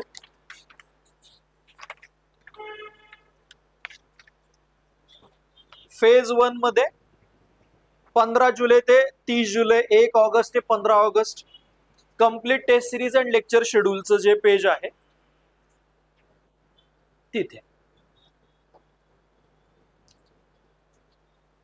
दर आठवड्याला आपली टेस्ट असेल. फक्त एवढंच की 15 दिवसाचे टार्गेट असतील, मग त्याला 2 पार्ट मध्ये डिवाइड करत 2-2 सेक्शनल टेस्ट आपल्याला द्यायचे आहेत. सो पहिले सुरुवातीचे पॉइंट बघा, इथिक्स, गव्हर्नन्स, पॉलिटी बेसिक किंवा polity main specific, agriculture, internal security, disaster management, हे कुठले पॉइंट आहेत, मेन स्पेसिफिक पॉइंट आहेत. पण याच्या सोबत प्रिलिम रिलेटेड पॉइंट असे स्प्रिंकल केलेले आहेत, ऍड केलेले आहेत की तुम्हाला एक प्रकारे डिसेंबर एंड पर्यंत तुम्ही काय होणार, प्रिलिम रेडी पण होणार. म्हणजे पॉलिटी बेसिक मध्ये आपण काय करणार आहोत, सो पॉलिटीचे आपले कॉन्स्टिट्यूशनल फिलॉसॉफीचे जे चॅप्टर आहेत, जसं की फंडामेंटल राईट आहे, डीपीएसपी आहे, बेसिक स्ट्रक्चर आहे, हे जे चॅप्टर मेन्सला लागतात. म्हणजे हे 3 विषय एकत्र का घेतलेत बघा, इथिक्स, पॉलिटी बेसिक आणि गव्हर्नन्स, कारण यांचे इंटरलिंकेजेस आहेत. तुम्ही गव्हर्नन्स करा आणि इथिक्स करा, तुम्ही गव्हर्नन्स करा आणि पॉलिटी बेसिक करा, त्याचा तुम्हाला तिन्हीकडे काय होणार आहे, फायदा होणार आहे. मला इथिक्स समजणं काय आणि भारतीय समाज कळणं काय, भारतीय समाज कळणं आणि इथिक्स कळणं काय, हे पण कॉम्प्लिमेंटरी आहेत, इंटरकनेक्टेड आहेत. म्हणून आपला दुसरा टप्पा काय आहे, इंडियन सोसायटीचा आहे. त्यात आपण पॉलिटी मेन स्पेसिफिक घेतले. आता पॉलिटी मेन स्पेसिफिक म्हणजे काय, तर माझ्या सिलेबसमध्ये काही असे पॉइंट आहेत की जे टिपिकल माझ्या पुस्तकातून कव्हर होत नाहीत. Separation of power, comparison of constitution,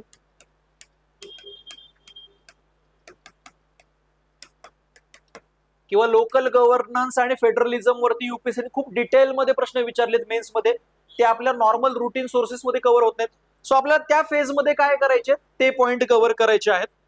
ancient India, medieval India, हे 2 पोर्शन मी त्या मेन्सच्या फेज मध्येच यासाठी ऍड केलेले आहेत की नंतर ते होत नाही. मॉडर्न इंडिया रिलेटिव्हली आपण प्रिलिमच्या झोन मध्ये गेल्यानंतर टार्गेट करू शकतो, पण आपल्याला एन्शियंट मेडिवल काय करायचंय, आधी लवकर टार्गेट करायचंय. हे ह्याचा पण ह्याच्यात विचार केलाय की जर समजा एमपीएससी प्रिलिमचे पेपर लवकर झाले तर आपण एकदमच कॉम्पिटिशन मधून बाहेर आहोत असं पण नको. ती पण आपल्याला सेफ साईड पेपर देता यायला पाहिजेत, अशाचा विचार केलेला आहे. ऑक्टोबर एंडला त्याच्यामध्ये बघा लार्जली सिलेबस आपला कम्प्लीट होतोय, तरी सुद्धा नोव्हेंबर आणि डिसेंबर मध्ये आपल्याला मेन्सची प्रोसेस काय करायची आहे, कंटिन्यू ठेवायची. हे शेड्यूल या पर्स्पेक्टिव्हनी चेंज केलंय की गेल्या वर्षापर्यंत काय व्हायचं, आपलं मेन्सचं शेड्यूल ना डिसेंबर पर्यंत चालायचं आणि त्यानंतर आपण प्रिलिमकडे शिफ्ट व्हायचो. मग यात असं लक्षात आलं की मी मेन्सच्या नोट्स तर बनवल्यात, पण त्यात जेवढं रिफ्लेक्शन करायला पाहिजे होतं, त्या इंटरनलाइज करायला पाहिजे होत्या, त्या झालेल्या नाहीये. ते लक्षात घेऊन नोव्हेंबर डिसेंबर मध्ये आपल्याला 2-2 मॉक टेस्ट द्यायचे. म्हणजे ऍक्च्युअली युपीएससीचे जसे GS1, GS2, GS3, GS4 चे पेपर असतात त्या प्रकारचे द्यायचे. एक प्रकारे या नोव्हेंबर डिसेंबर मध्ये काय होईल, माझी मेन्सची चांगली रिव्हिजन होईल. हे करताना याची काळजी घेतलेली आहे की आपण प्रिलिमकडे आधी शिफ्ट झालेलो आहोत. 1 सेशन 2 सेशन डिपेंडिंग अपॉन तुम्ही नक्की काय करता, काय आतापर्यंत अभ्यास केलाय, कुठे आहात, यानुसार आपण ते प्रिलिमला सेशन दिलेले आहेत. पण मी सजेस्ट करेन, जर समजा प्रिलिमचं कॉन्स्टंट फेल्युअर आहे, याच्या आधी प्रिलिम पास नाही आहात, 2 सेशन तुम्ही शिफ्ट करू शकता कशाला, प्रिलिमला, आणि 1 सेशन मेन्सला कंटिन्यू ठेवू शकता. मेन्सच्या नोट्सचा प्रिलिमच्या पेपरला डेफिनेटली फायदा होतो. त्यामुळे त्या नोव्हेंबर डिसेंबरच्या फेजचा तुम्हाला कशाला फायदा होईल, प्रिलिमला पण फायदा होईल. नोव्हेंबर डिसेंबर मध्ये प्रिलिम केली आणि नंतर करंट अफेअर आणि मंथली मॅगझिन मी करतोय, त्यातून पण काय पिक करायचं याचा सेन्स मला डेव्हलप होईल. आले लक्षात. पण ऑक्टोबर एंडला आपल्या दोन गोष्टी होणार आहेत, एक ऑप्शनल कंप्लीट झालाय आणि दुसरं मेन स्पेसिफिक जीएस चे पोर्शन विथ नोट्स कव्हर झालेले आहे.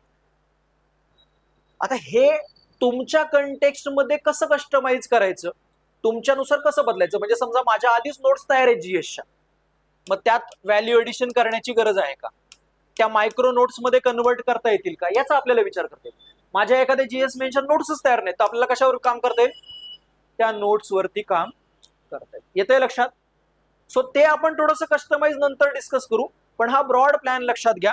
सो तुम्हाला काय करायचंय, एका सेशनला जीएस मेन्स, एका सेशनला थोडे स्किल एनहान्समेंट, न्यूजपेपर यासारख्या गोष्टी, आन्सर रायटिंग.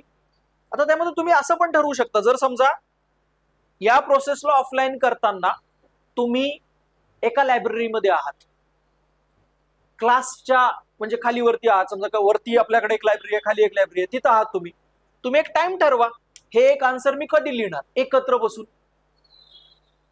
एका टाइमला लिहू, तसं पिअर प्रेशर डेव्हलप करू, त्यावेळेला ती लोक लिहितातच आहेत. ऑप्शनलचं तुम्ही टाइम टेबल ठरवले, तुमचं ऑप्शनल वेगवेगळा असेल, पण या दिवशी ऑप्शनलचा आपण काय करणार आहोत, एक छोटा पेपर लिहून बघणार आहोत, असं स्वतःच्या लेवलला ठरवा. ऑप्शनलसाठी कुठलीही टेस्ट सिरीज लगेच लावण्याची गरज नसते. तुम्ही काय करा, तुमच्या 13 ह्याला पार्ट मध्ये डिवाइड करा सिलेबसला, आणि त्याच्यावरचे पीवायक्यू लिहा. तुमचे एक बेसिक कॉमन समजा काही ऑप्शनल असतील, तर त्याच्या बाबतीत तसे पीवायक्यू मी पण तुम्हाला प्रोव्हाइड करू शकतो की हे लिहा. ठीक आहे, आले का लक्षात. ओव्हरऑल ब्रॉड प्लॅन कसा असणार आहे ते. हे करत असताना तिथं मी पॉलिटी बेसिक लिहिलंय, एन्शंट इंडिया लिहिलेलं आहे, मिडिवल इंडिया लिहिलेलं आहे, त्याच्यानंतर स्पेसिफिक मेन स्पेसिफिक जॉग्राफी लिहिलेलं आहे. यामध्ये तुम्हाला प्रश्न येऊ शकतो की बाबा नक्की सोर्स काय फॉलो करायचा आहे. तर ना आपल्याला सोर्स ड्रिव्हन प्रिपरेशन नाही करायची, आपल्याला टॉपिक किंवा सिलेबस ओरिएंटेड प्रिपरेशन करायचे आणि त्याला मॅच होईल असं सोर्स आपल्याला करायचं. ठीक आहे. सो आपला फोकस काय असेल, या टॉपिकला कंप्लीट करण्यावर असेल, सिलेबस कंप्लीट करण्यावर असेल, rather than particular source complete करण्यावर. पण प्रिलिमच्या पर्स्पेक्टिव्हने काही सोर्स वरती पण कंट्रोल असणं अपेक्षित आहे, ते आपण काय करणार आहोत. म्हणजे ते असे रिलेटिव्हली कमी सोर्सेस आहेत, त्याच्यावरती आपण फोकस करू. या शेड्यूलच्या बाबतीमध्ये किंवा याच्यावरती काही प्रश्न आहे का.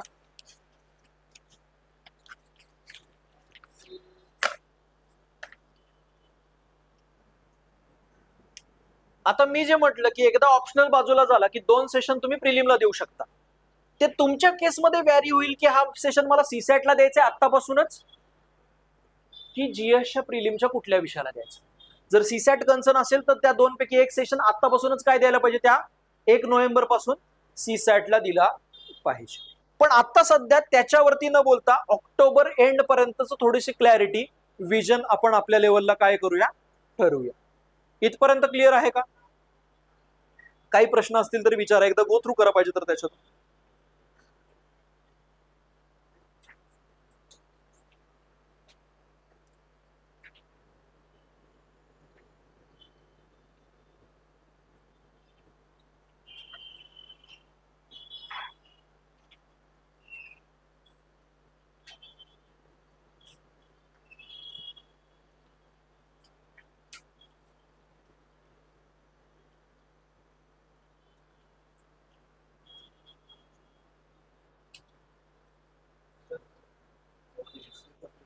एसे आपल्याला दर आठवड्याला लिहायचं, म्हणजे ते काही नॉन निगोशिएबल मध्ये एसे लिहायचं.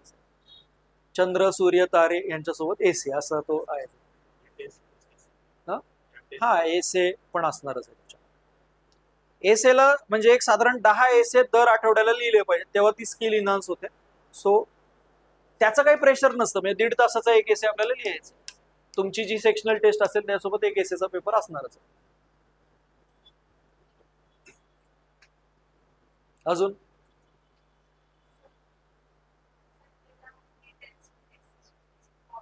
ऑप्शनल बुधवारी प्लेस करा. आता सध्या आपल्याकडे मुले बुधवारी ऑप्शनलचे पेपर लिहितात मेन्सचे आहेत, तर सो तो इन बिटवीन तुम्ही ठेवू शकता. बघा ऑप्शनलची टेस्ट ज्या वेळेला ठेवाल त्यावेळेला ती थोडीशी अशा वेळेला ठेवा की ज्याच्या, बघा शाळेमध्ये असताना किंवा कॉलेजमध्ये असताना तुम्ही सगळ्यात जास्त अभ्यास कधी केला? रात्री, बरोबर? कधी? परीक्षेच्या आदल्या रात्री. ऑप्शनलला सेम मेकॅनिझम अप्लाय करायचं, कारण ऑप्शनलला अभ्यास मॅटर करतो. ऑप्शनलला काय करायचंय तुम्हाला? मायक्रो लेवलला कंटेंट वरती कंट्रोल करायचं. एकदा ऑप्शनलला तुमच्याकडे कंटेंट असेल तर स्ट्रक्चरिंग हा फार कन्सर्न नाही. जर तुम्हाला जीएसचं स्ट्रक्चरिंग येतं, मग समजा मी काय केलं, बुधवारी हे ठेवला तर मंगळवारी खूपच जोरात अभ्यास होईल. सो ऑप्शनलच्या आधी मी असं म्हटलं की दुपारी ठेवला तो बुधवारी, तर बुधवारच्या सकाळी चांगला अभ्यास होईल. सो ऑप्शनलच्या बाबतीमध्ये कम्प्लिशन हा फोकस असायला पाहिजे. त्यामुळे तो बाकीचे जीएसचे पेपर असताना नाही ठेवला पाहिजे. तुमच्या कंटेक्समध्ये तो बुधवार गुरुवार तुम्ही हे करू शकता. तुम्ही एकत्र ठरवलं की हा मी वार ठरवतोय, तर त्यानुसार ते एकाच दिवशी सगळ्यांचं ठेवतं पण येऊ शकतं. पण त्याच दिवशी नको, जीएसच्या दिवशी नको, कारण त्याला अभ्यास पण करायचा आहे मला त्याच्या आधी आणि त्या दिवशी पण. आणखी आयआरचं यासाठी नाही ठेवलेलं आहे कारण आयआर करंट बेस्ड आहे. त्यामुळे आपण जसं न्यूजपेपर करणार आहोत, जसं मंथली मॅगझिन करणार आहोत, त्याच्या बेसिसवरती त्याची आपण सेक्शनल टेस्ट घेणार. पण आत्ता त्या फ्रेमवर्क मध्ये आपण त्याला यासाठी नाही बसवले कारण त्याला लॉंग टर्म आपल्याला करंट अफेअरच्या पर्स्पेक्टिव्हनी बघायचं. सो असे टॉपिक जे एक्सक्लुझिव्हली थोडेसे करंट ओरिएंटेड आहेत त्यांना त्यात नाही ठेवले, कारण आयआरची लगेच तुम्ही नोट्स नाही बनवू शकत, बरोबर?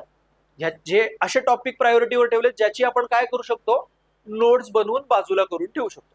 इंटरनल सिक्युरिटीची बनवून ठेवली, सोसायटीची बनवून ठेवली, अशा टॉपिकला त्यात प्रायोरिटी केली.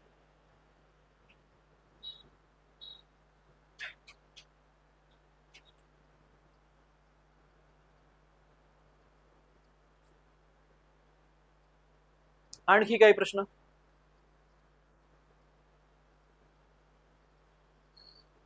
बोला बोला.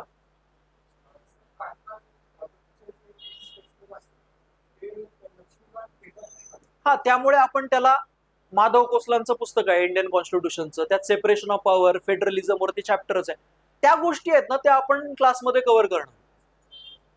मेन स्पेसिफिक आहे ना, सेपरेशन ऑफ पॉवर हा टॉपिक माधव कोसलांचं इंडियन कॉन्स्टिट्यूशन वरचं पुस्तक आहे, ऑक्सफर्ड पब्लिकेशनचं. 4च चॅप्टर आहेत आणि 4ही आपल्यासाठी महत्वाचे आहेत एक्झामसाठी. तर ते आपण, म्हणून मी काय म्हटलं की आपला फोकस काय आहे, कुठं गेलं ते, सोर्स ड्रिव्हन नाही, टॉपिक ड्रिव्हन, बरोबर? म्हणजे मला सर समजा GS1 मधल्या सोशल इम्पॉवरमेंटची नोट्स बनवायची, तर सोशल इम्पॉवरमेंट नावाचं योजनाचं 2016ला एक मॅगझिन आलं होतं मंथली योजनाचं, तर मी ते बघेन ना. का बरं? कारण माझ्या टॉपिकला ते मॅच होते. मग मी योजना दर महिन्याला वाचत बसण्यापेक्षा असं रिव्हर्स हे करून हे करेन. सो जे येत नाही, म्हणून मी म्हटलं मेन स्पेसिफिकला वेगळा का आपण त्यात तो स्लॉट दिलाय, कारण त्यासाठी वेगळी थोडीशी हे लागणार आहे, म्हणजे प्रोसेस लागणार आहे, वेगळा थोडेसे एफर्ट लागणार आहे.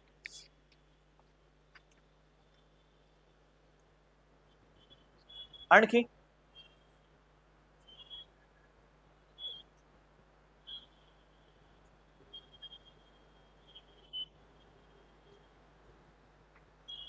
काही प्रश्न नाही?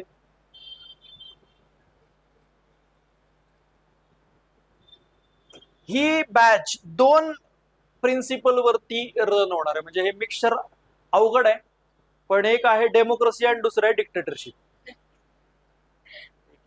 Democracy in the context of तुमची रिक्वायरमेंट, याच्यानुसारची ती फ्लेक्झिबिलिटी असेल.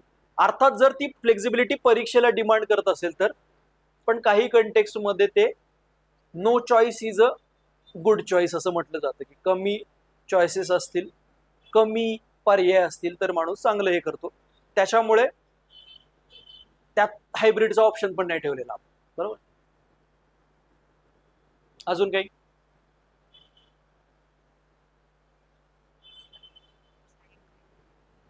कशाची?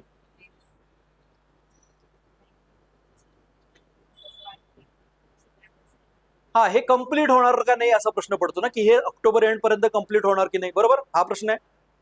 ते एक गोष्ट लक्षात घ्या, ते नाही झालं तर कधीच नाही होणार. ते आता नाही झालं ना तर ते कधीच होणार. कमी टाइम जास्त इफिशियन्सी याच्यावरती वर्क व्हायला पाहिजे. म्हणजे त्यासाठी तसं पळलं पण पाहिजे. तुम्ही कमी जर ठेवलं की हा नाही मला या 15 दिवसात हे कम्प्लीटच करायचंय तर ऍटलिस्ट 80% 90% इफिशियन्सी होईल. बघा आमचं एक हे होतं म्हणजे ग्रुप होता, त्यात आम्ही काय ठरवलं होतं की इंडियन ऍग्रिकल्चरच्या ह्या नोट्स बनवायच्यात आपल्याला. आपण सगळे दुपारी 2 वाजता भेटणार आहोत, त्यावेळेला प्रत्येकाने आपल्या नोट्स घेऊन यायचे. मग आपण त्या नोट्स डिस्कस करू. तर त्या नोट्स ना बरोबर 1:59लाच बनवून तयार व्हायच्या. कधी कधी 2:05 व्हायची. पण हे का व्हायचं? कारण ती डेडलाईन ठरवली होती 2 वाजताची. जर समजा 3 ठरवलं असं ना तर हे 2:59ला झालं असतं. हे अशा प्रकारेच वर्क होतं. एक सिंपल इमॅजिन करायचं, तुम्ही न्यूजपेपरचे एडिटर आहात बरोबर, आणि तुम्हाला सांगितलं की संपादकीय लिहून पाठवा, किंवा म्हणाल की उद्या पाठवतो. आजचं संपादकीय उद्या वर्क होणार आहे का? त्यांना रोजच्या रोज त्या डेडलाईन पर्यंत ते कम्प्लीट करणं गरजेचं आहे ना. असं ठरवायचं की दिस इज माय डेडलाईन. त्या इफिशियन्सीच्या कंटेक्समध्ये किंवा त्या कंटेक्समध्ये काय करता येईल ते करायला पाहिजे. हा मग असं होतं की 80% 90% कम्प्लीट होतं, पण मग तसं नाही विचार केला तर ते 80-90% पण नाही होणार. सो त्यामुळे त्याचं थोडंसं प्रेशर घेतलंच पाहिजे की कसं कम्प्लीट होणार, त्या प्रेशरमध्येच होईल. तुम्हाला असं वाटलं जे रिलेटिव्हली जास्त टाइम आहे तर मग ते कम्प्लीट होणार नाही.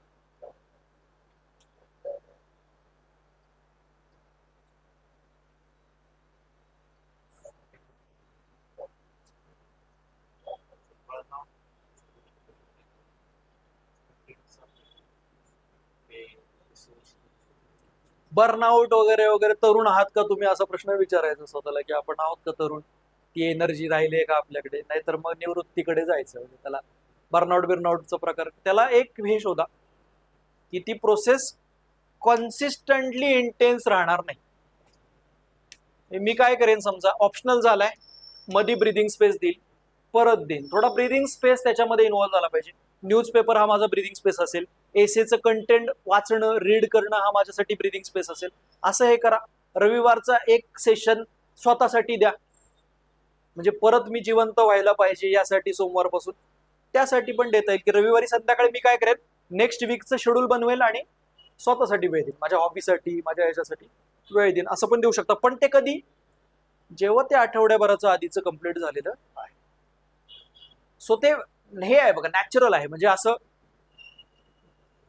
म्हणजे आज मी एसएचे सकाळपासून 44 पेपर चेक केले, सकाळपासून 24. म्हणजे आता थोड्या वेळानंतर तुम्ही मला ना भेटले तर मी तुम्हाला काही असं रिस्क सब्जेक्ट कुछ महसूस नाही कर सकता, बरोबर.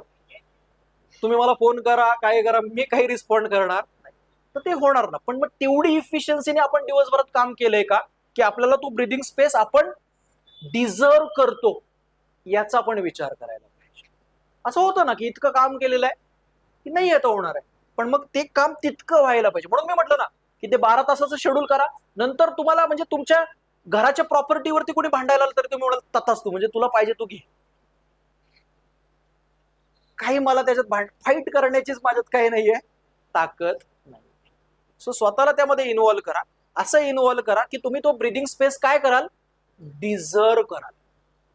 आठवड्यातल्या एंडला मी ना एक मूवी पाहिला, पण मी तो डिझर्व करतो.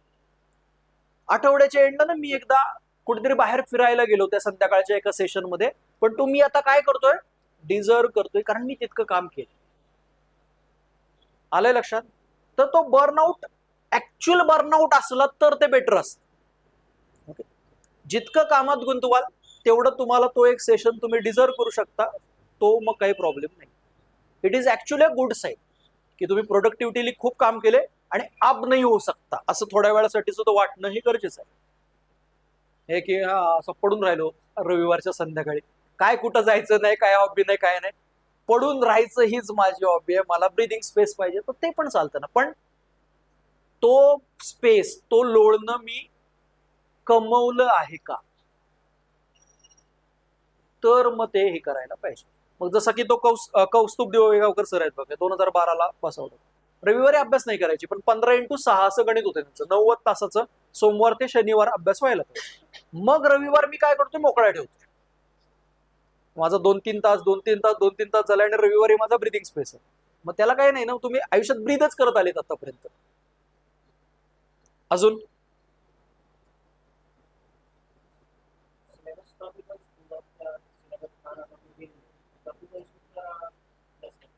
हा, म्हणजे आता बघा आपल्याला GS3 ला फूड सिक्युरिटीचा पॉईंट आहे, बरोबर. माहितीये तुम्हाला फूड सिक्युरिटीचा पॉईंट आहे GS3 ला. आता ना मी 9वीच्या NCERTतला इकॉनॉमीच्या फूड सिक्युरिटी हा चॅप्टर रीड करणार. असं नाही करणार की 9वीची NCERT रीड करणार आहे, कारण आपण त्या आता स्टेजला नाही की सोर्स वाचायच्या. दुसरं असं तेवढा वेळ पण नाही आपल्याला सोर्स कंप्लीट करण्याचा. मग मी 9वीच्या NCERTतला काय करेन, फूड सिक्युरिटीचा चॅप्टर कव्हर करेन, कारण तो चांगला आहे. हा माझा काय झाला, टॉपिक ड्रिव्हन प्रिपरेशन झाला. मला पॉवर्टीचा टॉपिक आहे 9वीच्या NCERT मध्ये, परत एकदा पॉवर्टीचा टॉपिक आहे, त्याच्यातून काही चांगल्या कन्सेप्ट कळतात, मग मी त्याच्यातून करेन. हे आपण त्या वेळेला डिसाईड करणार आहोत की हे कशातून वाचलं पाहिजे, बरोबर. या हा आला होता 2016ला सप्टेंबरमध्ये योजनाचा सोशल इम्पॉवरमेंटचा मॅगझिन, हे बघायला पाहिजे. ठीक आहे. अजून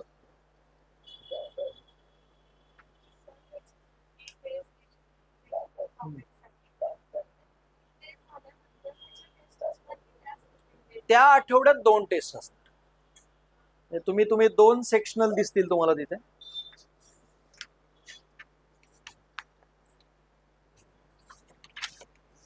बघा 15 जुलै आणि 30 जुलै. तर समजा यातल्या 22ला आपली एक टेस्ट असेल आणि 30ला एक टेस्ट असेल. हे 2 टप्प्यात का, कारण याच्यावरती कसे प्रश्न विचारले जातात हे पण आपल्याला थोडासा असेसमेंट होईल. अर्धा सिलेबस आपल्याला तोपर्यंत कव्हर करता येईल आणि त्या टेस्ट वरती रिफ्लेक्ट करून पुढचा पण सिलेबस कम्प्लीट करता येईल. सो 2 टेस्ट त्या ड्युरेशन मध्ये होते. ते कसं डिवाइड करायचं आणि त्यातले किती पोर्शन कम्प्लीट करायचे हे आपण ठरवूया. ते म्हणजे मी ते शेअर करेन तुम्हाला.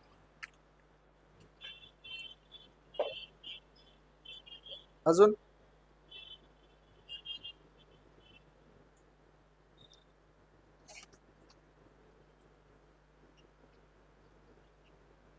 No doubt, everything is clear. पुढे प्रोसेसमध्ये जसे प्रश्न येतील तेव्हा तसे आपण टॅकल ते करूया. ठीक आहे.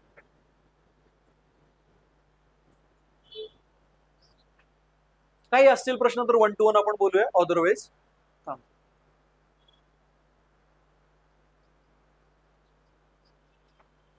ठीक आहे.